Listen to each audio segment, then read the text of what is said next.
Olá, muito boa noite para você. Nível do Rio Paranaíba recua, mas 186 pessoas seguem desalojadas e 25 desabrigadas em Patos de Minas. Após a ação de retirada, usuários de drogas voltam a ocupar a rua no bairro Cristo Redentor. Na edição desta quinta-feira, a gente mostra também. Após a identificação de corpo carbonizado, a família pede justiça e agilidade para encontrar autores do crime. Veículo bate em árvore após aquaplanagem na MGC 354. Futebol. Hever projeta reencontro com o torcedor do Galo após o recesso. No Cruzeiro, Rafael Bilu comemora vestir a camisa do Clube Celeste. Sobe para 624 o número de óbitos em decorrência da Covid em Patos de Minas. Minas contribui com pesquisa sobre carne cultivada em laboratório. Auxílio reclusão é alvo de fake news mais uma vez.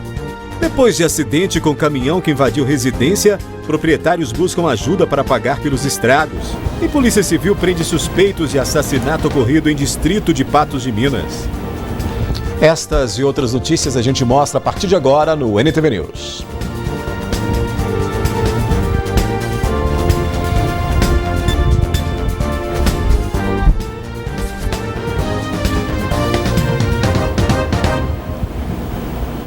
Cerca de um ano depois da localização de um corpo carbonizado em Lagoa Formosa, finalmente a família da vítima conseguiu confirmar a identificação. A mãe do homem de 29 anos pede justiça e que outros pontos da investigação sejam agilizados. A equipe de jornalismo da NTV tem acompanhado o caso do corpo encontrado carbonizado em fevereiro do ano passado, às margens da BR-354, em Lagoa Formosa, no local conhecido como Morro do Peão. Esse trecho aqui é utilizado por peregrinos. Até que então, durante esse sábado, algumas pessoas percorriam um caminho conhecido como Morro do Peão. Quando elas então retornavam, acabaram encontrando alguns pneus. Esses pneus estavam em chamas. Quando eles se aproximaram, acabaram constatando que entre esses pneus havia um corpo. A suspeita era que se tratava de Jefferson Xavier da Rosa, de 29 anos, que estava desaparecido. Amostras de DNA foram enviadas à perícia da Polícia Civil para confirmar a identidade. Luciene, mãe de Jefferson, procurou a reportagem da NTV em setembro do ano passado, 6 meses depois do corpo ser encontrado, para cobrar agilidade aos trabalhos periciais. Eu e o pai dele fez DNA. A doutora delegada me pediu o prazo de 6 meses para poder estar solucionando, mas até agora nada. Ou me entregar o corpo dele, também nada. Nem DNA, nem nada que prova que é ele, ou que me entrega o corpo dele, ou solução de nada. Quem fez, quem deixou de fazer, nada. E por mais que pode ser que ele seja errado, mas ele também era um ser humano, ele tem uma mãe, ele tem família. E eu queria o corpo dele de volta, eu queria ter resposta. O resultado da perícia só saiu em janeiro deste ano, quase um ano depois do corpo carbonizado ter sido localizado. Foi confirmado que era de Jefferson Xavier da Rosa, um tempo de dor e angústia para a mãe do rapaz. Lá fica um sentimento assim de não ter a justiça sido feita. Porque ele, é igual eu falei, ele era um ser humano que merecia respeito igual qualquer outra pessoa, por mais que fosse errado, né? Ele era um ser humano. Eu acho que tinha que ter me devolvido ele bem mais tempo. E só me devolveram ele porque eu procurei vocês. Então teve, sabe, grande repercussão, né? E só agora me devolveram por conta disso, que senão não tinha me devolvido ele ainda. Eu ia ficar sem ter que enterrar meu filho por mais tempo ainda, sabe? É um sentimento de revolta, para te dizer a verdade, de revolta. Para Luciene, o tempo poderia ter sido ainda maior se a história não tivesse sido contada pelo jornalismo da NTV. Eu quero agradecer muito, muito a vocês, o Gui, por ter falado sempre lá nas reportagens sobre ele. Sabe, mas principalmente vocês, que toda hora que eu tô chamando, vocês estão prontos para vir, sabe, me ajudou no caso, porque se não fosse vocês, não tinha me entregado ele, porque não tinha mesmo. Até a doutora Ionara falou que não tinha me entregado, se não fosse, sabe, as entrevistas que eu dei. Então, muito obrigado mesmo de coração. Vocês, tudo que teve na minha casa, que teve agora na casa da minha menina, sabe, me ajudando nisso aí. Muito obrigado mesmo, viu, vocês tudo. Luciene contou que o laudo pericial para indicar como o filho foi assassinado ainda não está pronto, mas em análises iniciais teria sido dito a ela que havia marcas de perfurações por arma branca. Não tem assim uma definição, né? Só a doutora que me falou assim que ele não tinha sido queimado vivo, que era o que eu estava mais com medo, que ele teve perfurações de arma branca, né, que é faca, mas tem mais coisa, não ficou totalmente pronto. Eu creio que ele deve ter sido espancado, alguma coisa desse tipo, ou ter tido mais perfurações, sabe? Eu creio que sim, o laudo em total não ficou pronto totalmente. Que dor dessa mãe, né? Agora vamos ao nosso giro de notícias desta quinta-feira aqui no NTV News. Os proprietários de animais começarão a ser multados pela Prefeitura de Presidente Olegário.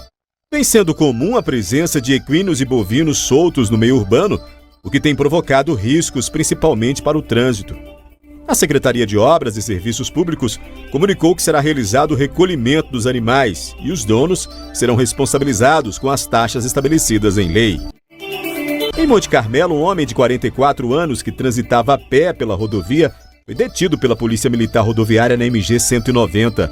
Com ele foi encontrada uma bucha de maconha e durante as verificações, os militares constataram que havia um mandado de prisão preventiva contra ele, decretado pela Justiça de Goiás.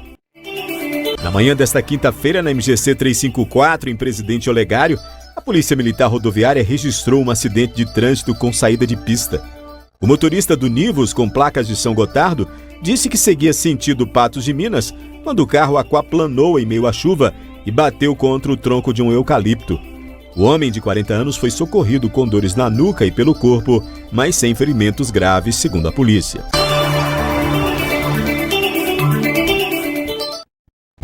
Depois do intervalo, a gente fala de futebol aqui no News. Hever projeta reencontro com o torcedor do Galo após recesso. E no Cruzeiro, Rafael Bilu comemora vestir a camisa do Clube Celeste.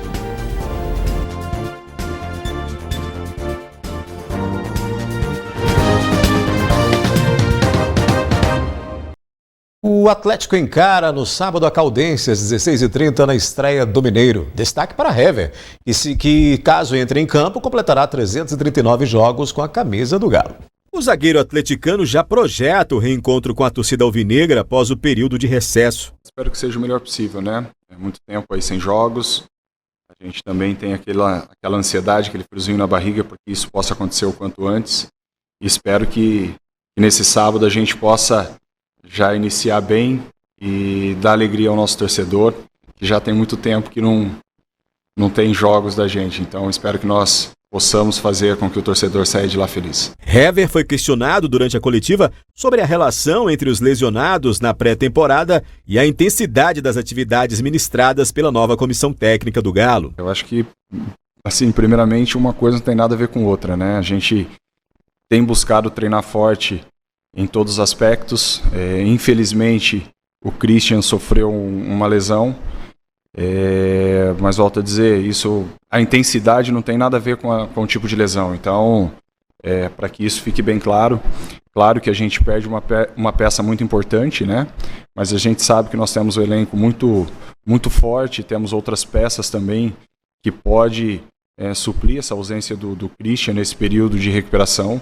Então a gente está muito feliz com o trabalho, com essa intensidade. O futebol hoje tem que ser dessa maneira, até porque se você não tem intensidade e ter somente o talento, você acaba ficando no meio do caminho. Então a gente, nesse período de pré-temporada, tem conciliado muito bem isso.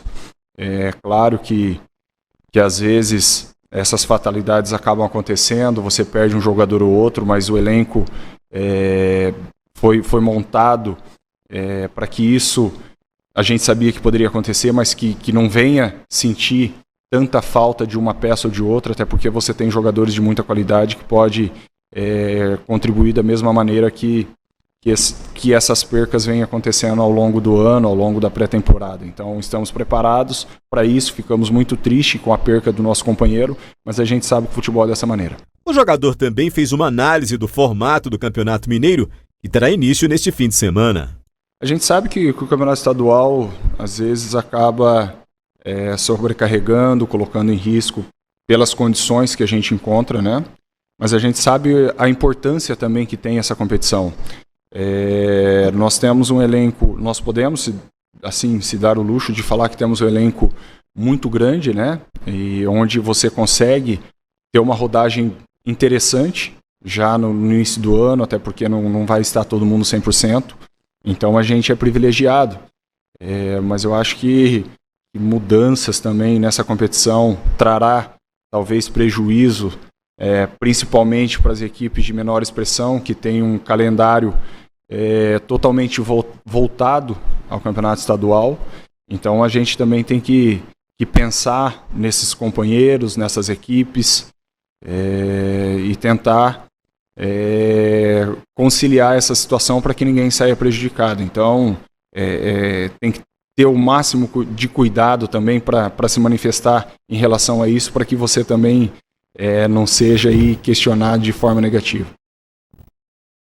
No Cruzeiro, o torcedor celeste começa a se familiarizar com os novos jogadores que irão atuar pelo Cabuloso na temporada 2023.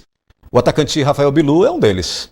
Bilu relembra que o futebol sempre esteve presente em sua vida. Em casa mesmo, na rua de casa, no campo de terra que a gente tinha lá e às vezes reunia todos os amigos, as crianças tudo jogava, e os pais de uns, até o mesmo meu, falavam assim: o Bilu sabe jogar, o Bilu pode ter um futuro, coloca ele em uma escolinha. E entrei na escolinha do Corinthians com uns 8 anos, e de lá conheci pessoas maravilhosas que me ajudaram a chegar na base, que arrumaram um teste para mim, e graças a Deus pude fazer esse teste, passei. Fiquei 2 meses fazendo teste, passei, entrei na base e fui subindo categorias para hoje estar aqui, graças a Deus. Acordava cedo para ir para a escola, ia para a escola, chegava meio-dia, só voltava para casa 10 horas da noite jogando bola na rua. Perdi tampão de dedo à vera, chegava em casa cheio de lama, ou com o pé todo preto, minha mãe brigando. Mas essa é a infância, eu gostava também, empinava pipa também. E foi isso, cara, minha infância foi assim. O atacante cruzeirense destaca suas referências no mundo da bola. Minhas referências hoje, que eu falei, Noah Lang é um moleque holandês também, 23 anos, que olho muito ele jogando hoje, muito habilidoso.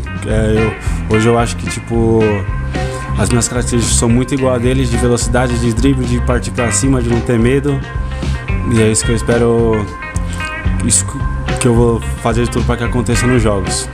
Mas assim também como muitos brasileiros, também como o Neymar também, né? O Neymar já é o pique, já é uma realidade totalmente diferente. Disposto a mostrar serviço, Rafael Bilu comemora poder atuar com a camisa celeste. Vitória, cara. De tudo que eu passei, da minha infância, de tudo que eu já vivi, de tudo que eu já tive que escutar. E hoje chegar aqui no Cruzeiro é uma vitória para mim, é uma oportunidade da minha vida.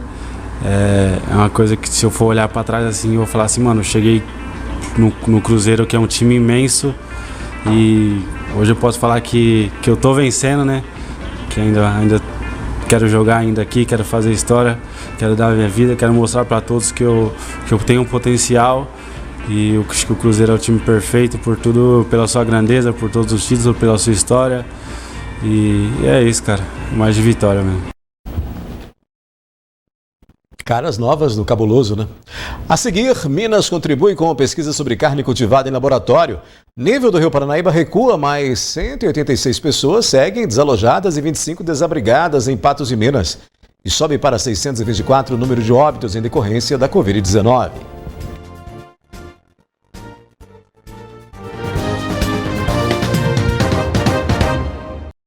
O monitoramento feito pelo Corpo de Bombeiros nesta quinta-feira aponta que o volume de água do Rio Paranaíba continua baixando, mas que ainda está acima de 8 metros do nível normal. De acordo com o boletim da Central de Atendimento Social às vítimas das enchentes, 71 famílias, você vê aí, seguem desalojadas, com um total de 186 pessoas. Ao todo, 9 famílias estão desabrigadas, totalizando 25 pessoas. No abrigo provisório instalado na Escola Santa Terezinha, são 4 famílias abrigadas. Na Escola Elídio Caixeta, 5 famílias permanecem instaladas no local aguardando o retorno para casa. E olha só, na tarde de hoje, o Corpo de Bombeiros e Defesa Civil divulgaram um vídeo alertando que ainda não é possível o retorno dos moradores para as residências, mesmo com o volume menor de água do Rio Paranaíba.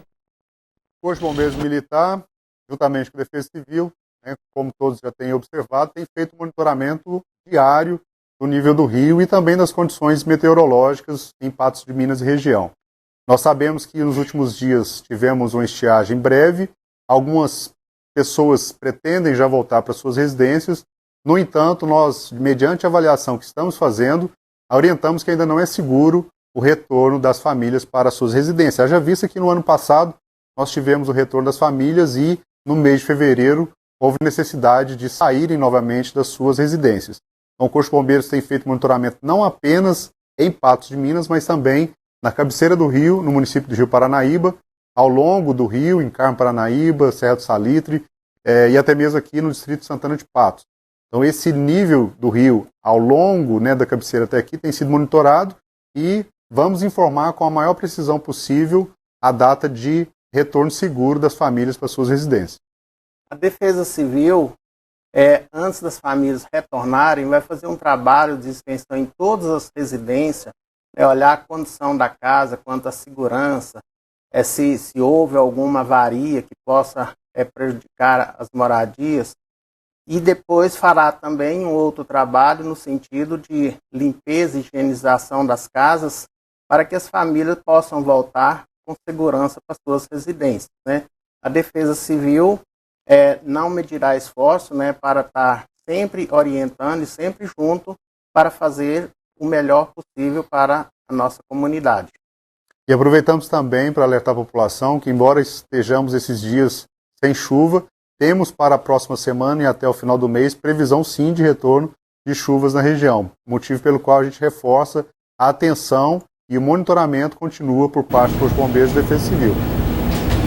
Subiu para 624 o número de vidas perdidas para a Covid-19 em Patos de Minas.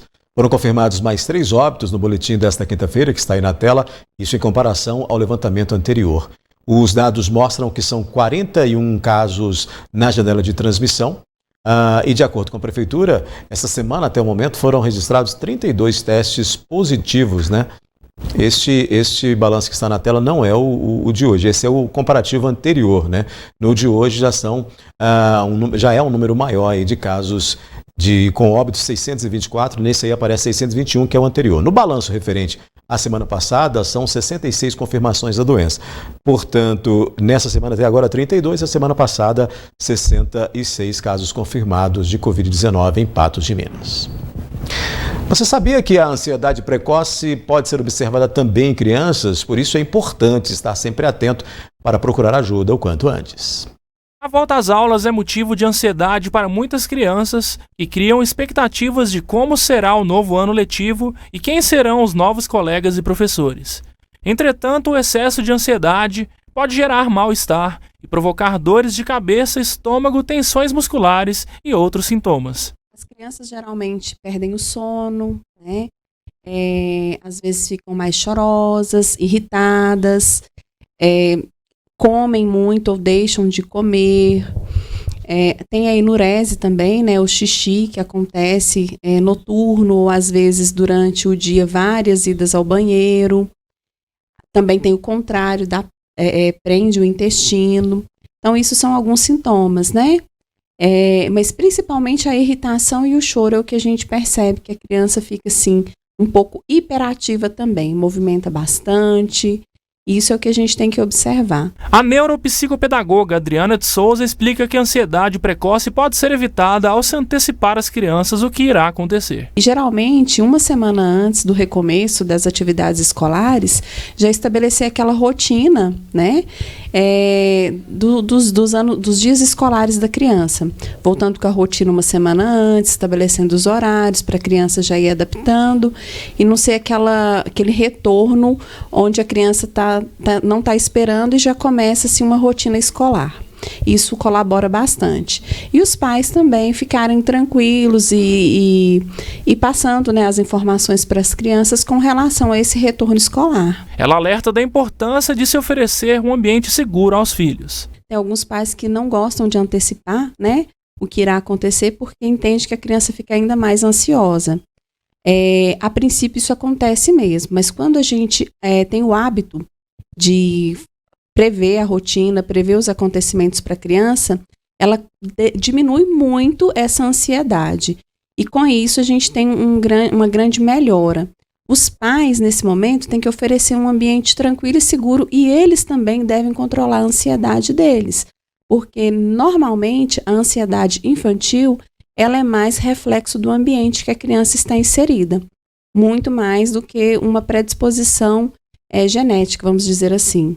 Adriana ressalta a importância da ansiedade precoce ser observada e controlada o quanto antes. Qualquer outro sintoma de qualquer outra situação negativa na vida das pessoas podem ser evitadas quando trabalhadas antecipadamente, né? Quanto antes a gente organiza, observa e muda as situações e muda as rotinas, o retorno ele é muito mais positivo. Então deve-se observar desde pequenininho, porque quando começa a apresentar algumas situações, já entra com um acompanhamento, uma observação, uma mudança de ambiente. O ambiente na vida das pessoas é muito importante. Importante o alerta, né? Até porque esse transtorno cada vez é mais comum entre crianças e entre adultos. Você já se imaginou, agora mudando de assunto, você já se imaginou comendo uma carne feita em laboratório? Acha que isso é muito difícil de acontecer? Pois acredite, isso já é uma realidade e o Brasil está na vanguarda do desenvolvimento da chamada carne cultivada. As pesquisas estão adiantadas, uma delas é desenvolvida em parceria entre o FMG com o Cefet. Quanto mais gente no planeta, mais necessidade de alimentos, entre eles a proteína animal. Mas quanto mais gado no pasto, mais problemas ambientais. Uma questão tão complexa precisava de ajuda da ciência. E ela veio. Pesquisadores do Cefet, em parceria com a UFMG, encontraram uma forma de recriar a proteína animal em laboratório.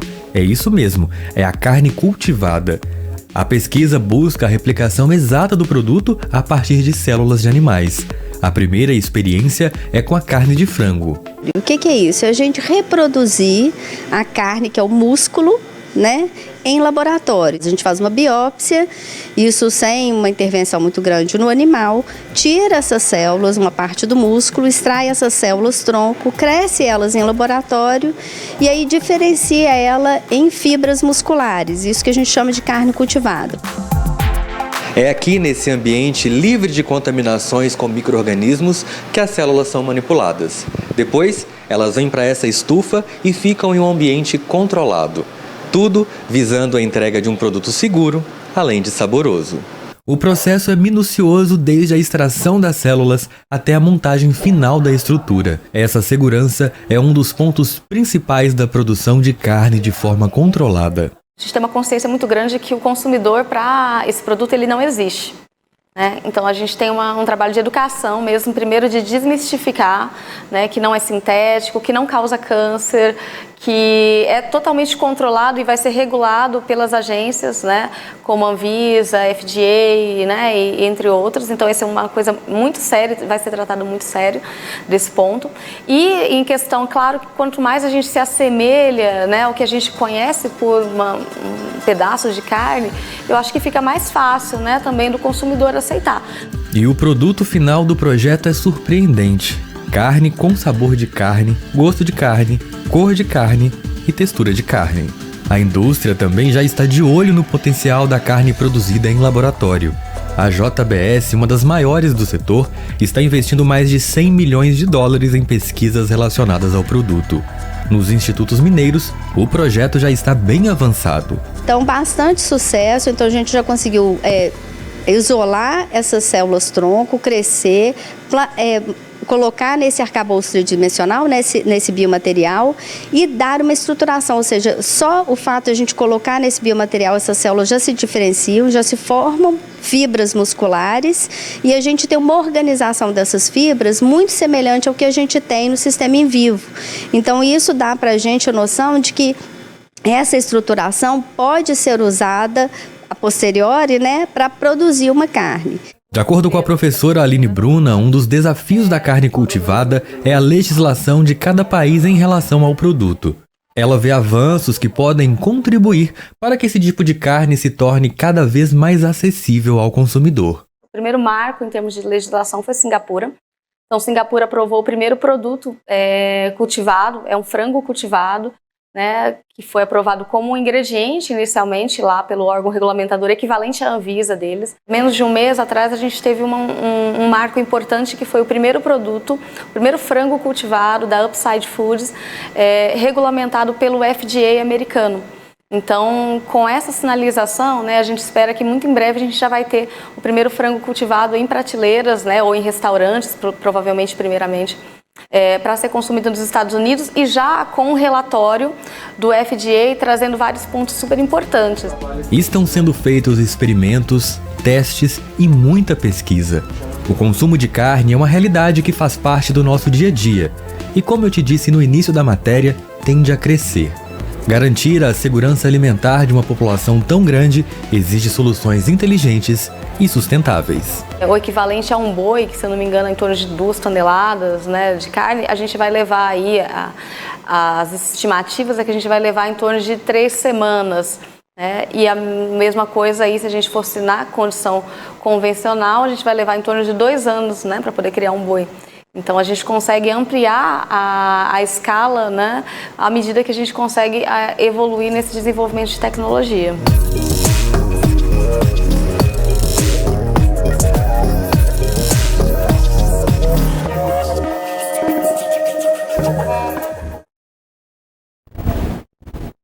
Daqui a pouco aqui no News, auxílio reclusão é alvo de fake news mais uma vez.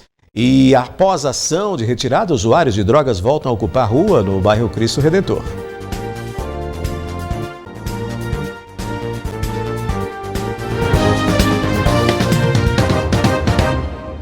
Nós já mostramos aqui a preocupação de moradores e comerciantes com a aglomeração de usuários de droga em ruas no bairro Cristo Redentor.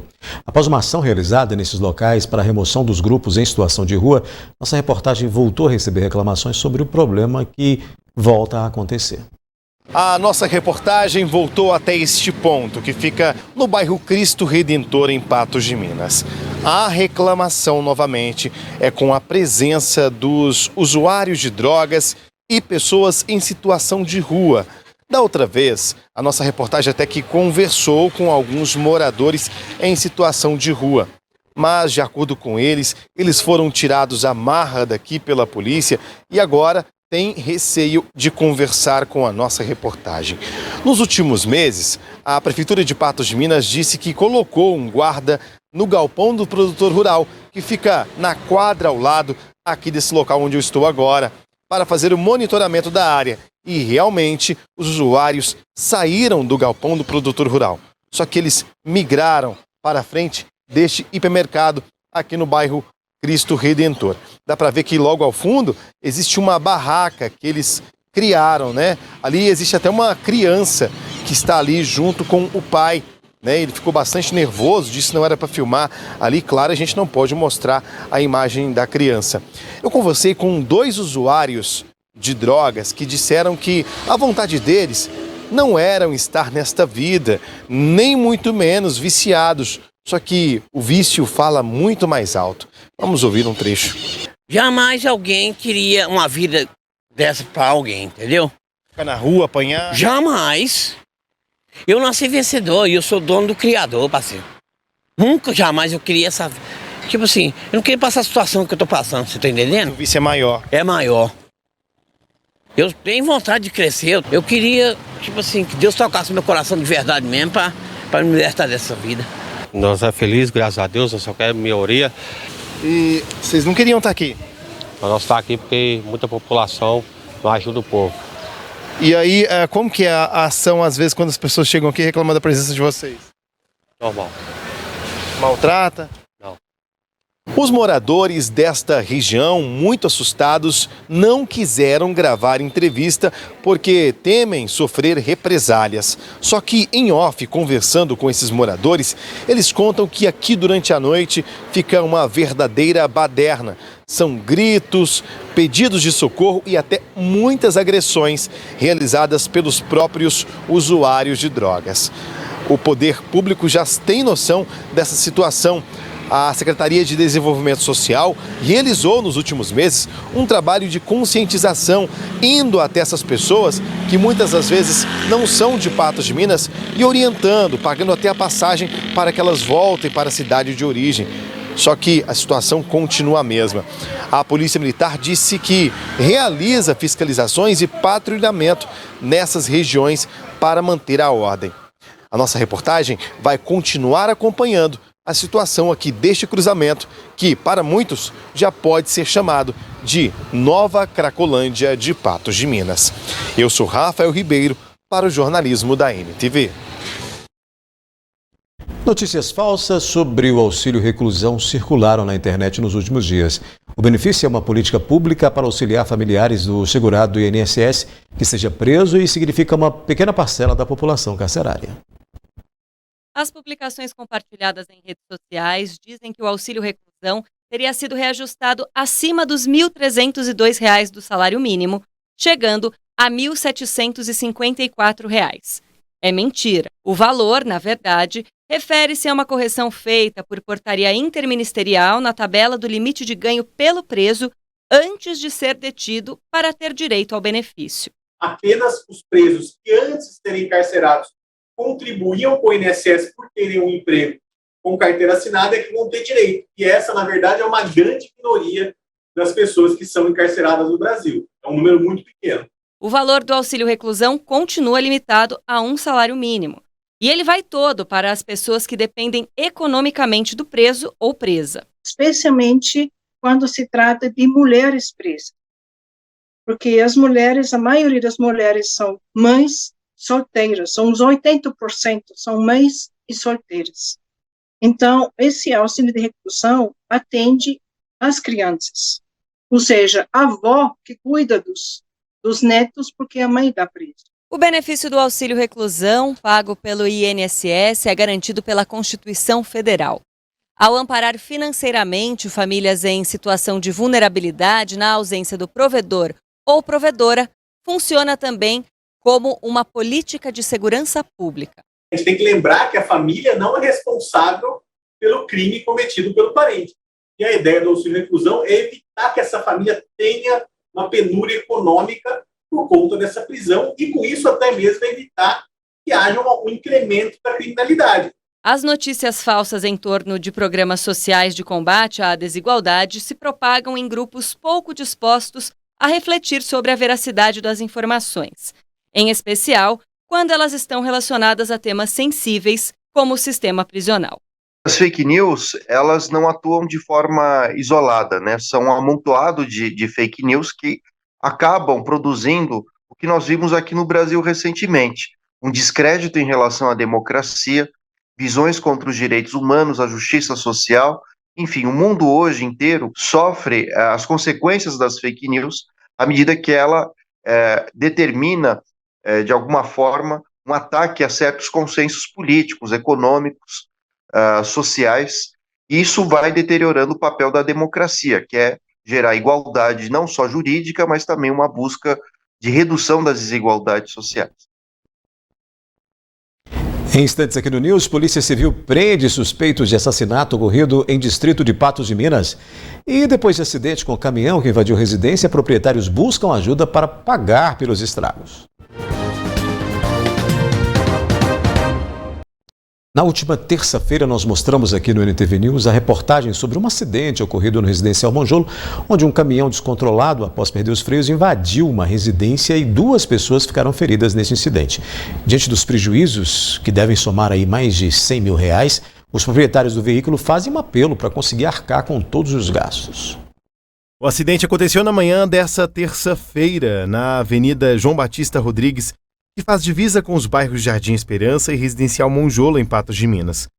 Um caminhão que tinha acabado de descarregar uma carga de pré-moldados no bairro ao lado perdeu o freio, atravessou a avenida e invadiu a residência, que ficou toda destruída. A dona da casa contou que os 2 filhos, sendo uma menina de 7 anos e um outro jovem de 28 anos, tinham saído pela manhã. A doméstica estava no trabalho quando foi surpreendida com a notícia. A gente tinha saído para trabalhar quando eles me ligou, estava no serviço e eles me ligou falando do acidente. Graças a Deus que não tinha ninguém, não machucou ninguém. Como que é chegar e ver a casa da senhora dessa situação? Não é fácil, né? A casa é minha, tem muitos anos que eu moro aqui, nunca tinha acontecido dessa maneira, não. Graças a Deus, não tinha ninguém em casa mesmo, nós tínhamos saído todo mundo para trabalhar. O neto de 20 anos dessa moradora ao lado estava dormindo no exato momento em que o caminhão invadiu o imóvel. A parede e o teto do quarto caíram em cima dele. O motorista do caminhão e o jovem foram resgatados com escoriações pelo corpo e levados para a Santa Casa de Misericórdia. Os dois agora passam bem. Eu estava na cozinha e escutei aquela, tipo uma bomba, um estrondo. E cheguei aqui na sala, estava tudo empoeirado e eu ia pro quarto dele, ele pedindo socorro. Aí eu cheguei lá na porta, eu não dava conta de tirar nada de cima dele. A cena mais horrível. Foi. Aí eu fui pra rua gritando, pedindo socorro. E o povo veio e ajudou a tirar um bocado de coisa de cima dele. Eu não sabia que era caminhão. Eu achei que era alguma coisa no computador, a eletricidade. E fui correndo e liguei o padrão, eu não sabia. Aí depois que eu fiquei sabendo que era um caminhão que tinha entrado dentro do quarto. Até agora, segundo o tio do dono da empresa, os prejuízos podem ultrapassar os R$100 mil. Como o caminhão da empresa de pré-moldados de Lagoa Formosa não possui seguro, a família do dono da empresa tenta levantar a quantia através de uma vaquinha online. Ele vem em média em Patos de Minas umas 3, 4 vezes por semana, né? Fazer as entregas de blocos, né? E canaletas de concreto. Ele tem uma empresa, né, em Lagoa Formosa, né? Assim, que ele trabalha com isso já tem um tempo. São trabalhadores, né? Que levanta cedo realmente e pega no firme mesmo para levar o sustento para casa, né, Rafael? Motorista profissional, né? Já tem uma experiência muito boa em volante. Então, assim, infelizmente foi uma fatalidade. Não foi uma falha humana, foi uma falha mecânica. Veio a estourar uma mangueira, né? Veio a perder o freio. Então, como é uma descida bem forte lá, né? Ele não teve mais o controle do caminhão, que veio, né, colidir na casa. Infelizmente, o caminhão não tem seguro, né? Então, assim, o motorista, que é o Danilo, o meu sobrinho, o Edilson, que é o dono da empresa e dono do caminhão, o Edilson vai arcar com as despesas. Nós estamos dando um apoio também para ele, vamos dar um apoio para ele também, né, devido a essa fatalidade lá. Mas danos materiais a gente conserta, né, Rafael? Então, assim, uma vida, graças a Deus, não perdemos nenhuma. Então, assim, vamos arcar com as despesas. Tudo que tiver de fazer vai ser feito. O Fábio conta que o empresário está desolado com a situação e triste pelos donos dos imóveis, que também realizam uma vaquinha para reformar as casas. Infelizmente também o caminhão deu perca total, né? Era a ferramenta de trabalho das entregas também, né? Da empresinha dele, que é de blocos e canaletas, né? Que reside em Lagoa Formosa. A dificuldade deles também é grande, porque como o caminhão deu perca total, eles têm que lutar agora também para continuar na empresa, fazendo as entregas, né? Arrumar um outro meio para fazer isso também, até ter uma outra condição também para estar comprando um outro caminhão, né? Que seja mais barato também, claro, mais em conta, mas para manter a empresa, porque não pode parar. E é uma empresa que não é uma empresa grande, eles trabalham para sobreviver, são trabalhadores também, como todos nós. E a luta deles é grande, levanta de manhã e não tem hora para parar. Então, assim, foi muito difícil, está sendo difícil para eles também. Quem quiser ajudar a família e o empresário pode enviar um Pix pelo número 349-9650-9293, no nome de Tereza Vitória Barbosa Alves, Nubank.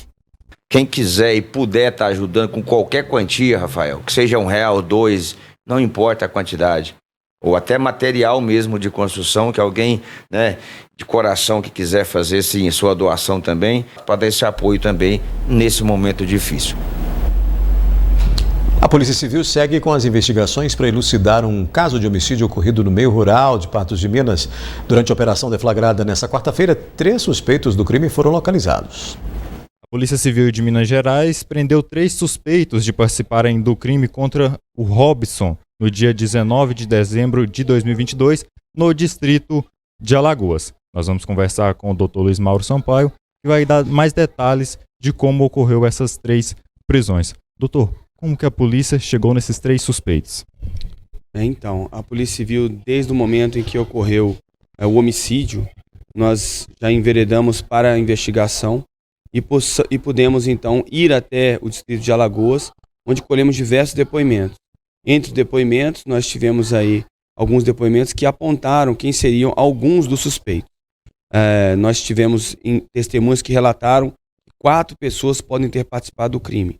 Então, a partir dessa situação, nós indicamos isso ao Poder Judiciário, indicamos também uma coisa necessária, que era o fato de que um desses suspeitos estariam fazendo parte dos outros, ele estaria dentro do distrito de Alagoas, ameaçando diversas pessoas e principalmente testemunhas da cidade, fazendo com que elas, determinando que elas ficassem caladas, que não relatassem nada à Polícia Civil. Por conta disso, nós fizemos um pedido de prisão temporária e esse pedido foi acatado pelo Poder Judiciário, que decretou então a prisão temporária de 3 indivíduos que estariam, segundo as investigações, estariam voltados para esse crime ocorrido no distrito de Alagoas. E doutor, existem indícios de mais pessoas terem participado desse crime? Nós não podemos descartar nesse momento a possibilidade de outras pessoas terem participado, seja ativamente e diretamente no próprio crime, seja instigando, induzindo ou auxiliando de alguma forma esses indivíduos que teriam atacado diretamente a vítima. Certo, e qual que seria agora o próximo passo da Polícia Civil com relação a essas investigações? Bem, nós também verificamos a possível motivação do crime. Essa motivação do crime teria sido por conta de uma desavença ocorrida entre essa vítima e um parente dos suspeitos, que essa desavença teria ocorrido no ano de 2015, onde a vítima teria tido essa desavença e teria ocasionado uma lesão corporal nesse parente de suspeitos. E por conta disso, esses suspeitos tiveram essa intenção de se vingar e por conta dessa vingança efetuaram então pauladas e facadas, segundo nós temos de informação, contra a vítima, e veio então a vítima a ir a óbito, levada ao hospital, mas infelizmente foi a óbito no caminho. A polícia, continua em cima investigando todos os crimes de homicídios cometidos aqui não só em Patos de Minas, mas na região. Exatamente, a Polícia Civil, a Polícia Militar, o Ministério Público estão com o mesmo propósito de coibir esse crime violento, que é o crime de homicídio. Então nós pedimos a todas as pessoas, as testemunhas, que eventualmente tenham conhecimento de crimes que ocorreram na cidade de Patos de Minas, que saibam que a Polícia Civil desenvolve esse trabalho exatamente para levantar a sensação de segurança para todos, para fazer com que essas testemunhas possam vir até a delegacia, à Polícia Militar, ao Ministério Público e denunciar essas pessoas. E o outro recado que nós passamos é para aqueles indivíduos que se arvoram em pensar em cometer crimes graves como os crimes de homicídio. Saibam que a Polícia Civil desenvolveu um trabalho de investigação em que no ano de 2022 todos os crimes de homicídio foram apurados e concluídos com autoria delitiva informada. E no ano de 2023 nós esperamos que não ocorra crime de homicídios. E passo o recado para aqueles indivíduos que têm um posicionamento, que querem de alguma forma atacar alguma pessoa que não goste, que pensem 1000 vezes e não cometam qualquer situação que venha a ocasionar a morte de alguém, sob pena de serem punidas de forma severa pela justiça, pelos meios legais, pelos crimes que vierem a cometer. A Polícia Civil, a Polícia Militar, o Ministério Público estão imbuídos do mesmo propósito, ou seja, de atacar a criminalidade violenta, colocando realmente os pingos nos is, colocando essas pessoas que cometeram esses crimes na cadeia. Com essa, o NTV News fica por aqui, volta amanhã às 19 horas. Obrigado pela companhia, tenham todos uma ótima noite e até amanhã.